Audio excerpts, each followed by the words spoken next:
उत्पन्न डबल दुप्पट, किसानों का इनकम डबल, ये मोदी गॅरंटी 10 साल के बाद भी 10 वर्षानंतर सुद्धा एकही गॅरंटी शेतकऱ्यांच्या बाबतीत पूर्ण झाली नाही।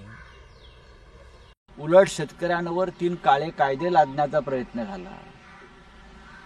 शेतकऱ्यांच्या जमिनी या कॉन्ट्रॅक्ट फार्मिंगच्या माध्यमातून भारतीय जनता पक्षाला देणग्या देणारे बडे उद्योगपत्यांच्या घशात घालण्याचा प्रयत्न झाला। शेतकरी जेव्हा न्याय मागण्यासाठी पुढे आले तेव्हा त्यांच्यावर अश्रुधुराच्या नळकांड्या आणि गोळ्या चालवण्यात आल्या। ही मोदींची गॅरंटी।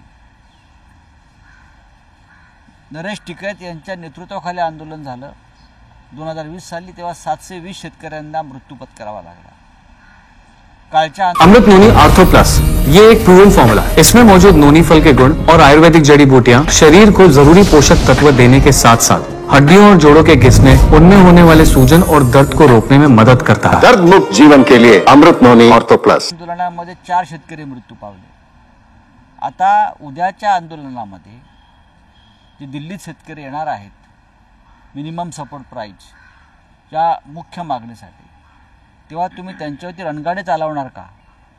देशातला शेतकरी वर्गाचा आवाज हे शेतकरी उठवतायत आणि त्यांच्या मागण्या अत्यंत सामान्य आहेत। नरेंद्र मोदी हे दोन्ही निवडणुकांमध्ये शेतकऱ्यांच्या बाबतीत फसवणुकीची भूमिका घेत होते, हे आता स्पष्ट झालं आहे।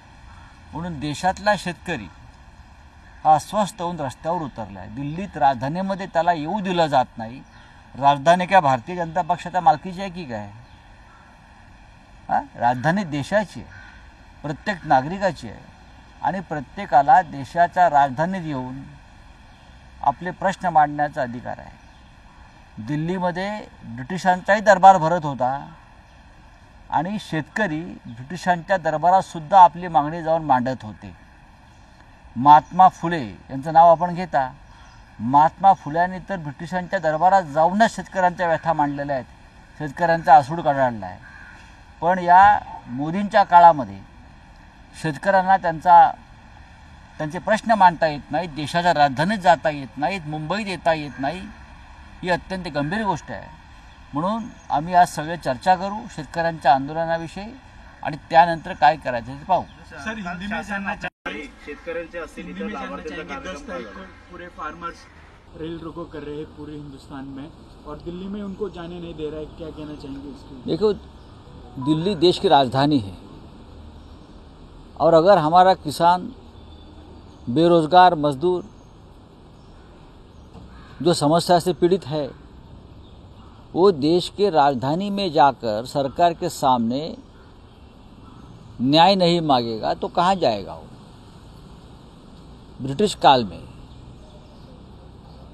दिल्ली में ब्रिटिशों का दरबार भी होता था और वहाँ भी हमारे लोग जाकर अपने न्याय की गुहार लगाते थे। लेकिन मोदी जी की सरकार में ये गारंटी है, चाहे किसान हो, चाहे बेरोजगार हो, चाहे गरीब हो, चाहे पिछड़ा हो, आप राजधानी में नहीं आ सकते और अपनी बात नहीं रख सकते।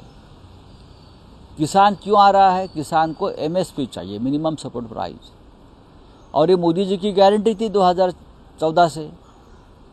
मोदी जी की गारंटी थी किसानों का इनकम डबल किया जाएगा। मोदी जी की गारंटी थी जब तक मोदी है तब तक एक भी किसान आत्महत्या नहीं करेगा। लेकिन क्या हो रहा है? हजारों किसान आत्महत्या पूरे देश में कर रहे हैं। जहाँ वो महाराष्ट्र में आए थे, यवतमाल वाशिम में 4 दिन पहले महाराष्ट्र में, वहाँ सबसे ज़्यादा किसानों ने आत्महत्या की है। लेकिन किसानों के परिवार, किसान अगर दिल्ली में आकर सरकार के सामने अपनी बात रखना चाहते हैं तो ये गारंटी वाले मोदी जो है वो किसानों को डेथ वारंट निकालते हैं। ये गारंटी वाले किसानों को डेथ वारंट निकालते हैं। अगर दिल्ली में आ जाएंगे तो आपके ऊपर गोलियां चलेगी, आपको मारा जाएगा। ये सरकार है इस देश की। तो सर, शासन अजित आपल्या पवार दारी गटाकडनं कार्यक्रम शरद झाला, पवार त्यामध्ये मोदी का कल एक बयान आया जो प्रधानमंत्री उनका एक बयान आया कि 2014 के पहले जो सरकारें थी उन्होंने जो प्रकल्प है या जो डेवलपमेंट है उसकी नींव नहीं रखी थी और 2014 के आने के बाद हमने वो नींव रखी और जो 5 ऐसे प्रकल्प मोदी जी ने दिखाने चाहिए कि ये मोदी ने किया है। मोदी जी ने 10 साल में जो सब उद्घाटन किया है उसकी नींव 2014 से पहले रखी थी। चाहे ब्रह्मपुत्रा वाला हो, इतना बड़ा जो ब्रिज का निर्माण किया है, चाहे जम्मू वाला हो, चाहे डिफेंस के प्रोजेक्ट हो, सभी प्रोजेक्ट की शुरुआत 2014 से पहले हुई थी। मोदी जी ने सिर्फ काटने का काम किया है और कुछ नहीं किया है। मोदी जी और उनकी सरकार हमेशा झूठ बोलती आई है और झूठ के आधार पर उनकी सरकार बनी है। तो आप कितने झूठ बोलोगे? आप 2-3 महीने है जितना झूठ बोलने का अपने नशा है आप कर लीजिए।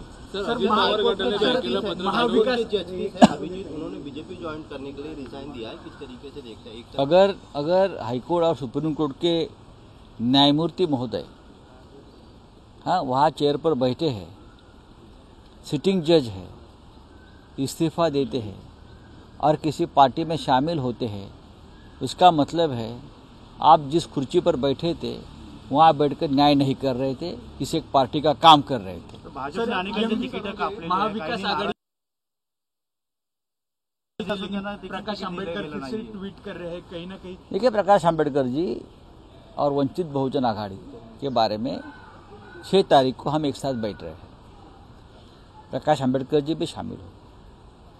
वंचित बहुजन आघाड़ी, कांग्रेस, राष्ट्रवादी कांग्रेस, शिवसेना, हमें चाहते हैं कि चारों मिलकर एक मजबूत आघाड़ी बने महाराष्ट्र में। और जो देश का संविधान खतरे में डाला है मोदी जी ने, लोकतंत्र खतरे में है, संसद खतरे में है, डॉक्टर बाबा साहेब आंबेडकर की विचारधारा खतरे में है, तो प्रकाश आंबेडकर जी ऐसा कोई काम नहीं करेंगे जिससे ऐसे विचारधारा को ताकत मिले। मोदी जी की सरकार डॉक्टर आंबेडकर के विचारधारा को नहीं मानती। आंबेडकर जी की विचारधारा दलित, शोषित, पिछड़े, किसान, जवान, उनके हक के लिए लड़ने वाली उनकी विचारधारा थी। लेकिन मोदी जी नहीं कर रहे। तो प्रकाश आंबेडकर जी आज हमारे साथ है और संविधान को बचाने के लिए हमारे साथ रहेंगे। आखिरी बार भी उन्होंने यू टर्न मारा था सर। कह रहे हैं कि कांग्रेस पार्टी का वजूद खत्म हो जाएगा, टुकड़ों में मायावती जैसा नहीं करेंगे, मुझे मालूम है। मायावती के ऊपर एक ठप्पा बैठा है कि ये बीजेपी को मदद करती है, दलित पिछड़ों को गुमराह करती है, ऐसा ठप्पा मायावती जी के ऊपर है। और मुझे विश्वास है अंबेडकर के जो वंशज है प्रकाश आंबेडकर जी, वो ऐसा कभी नहीं करेंगे। वो पूरे दलित पिछड़ों के साथ, वंचितों के साथ